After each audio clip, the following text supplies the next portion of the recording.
मस्साजोग गावचे सरपंच संतोष देशमुख हत्या प्रकरणी प्रसिद्ध वकील उज्ज्वल निकम यांनी बुधवारी पहिल्यांदा युक्तिवाद केला. बीड मकोका न्यायालयात त्यांनी एक महत्त्वाचा पुरावा CDR म्हणजेच कॉल डिटेल रेकॉर्ड सादर केला, जो आरोपपत्रात नव्हता.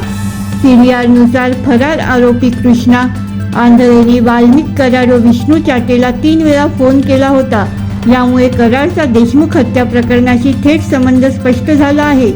यावेळी निकम यांनी वाल्मिक कराड व विष्णू चाटेची भूमिका अधोरेखित करताना खंडणीसाठी झालेल्या बैठकांचा तपशील मांडला. 29 नोव्हेंबरला विष्णू चाटेच्या ऑफिसमध्ये तर 8 डिसेंबरला नांदूर फाट्यावरील हॉटेल तिरंगामध्ये आरोपींची बैठक झाली होती. यावेळी संतोष देशमुख यांना कायमचा धडा शिकवण्याचा कट रचण्यात आला, असा दावा निकम यांनी केला. दोन्ही बाजूंच्या प्राथमिक युक्तिवादानंतर सुनावणी पूर्ण झाली.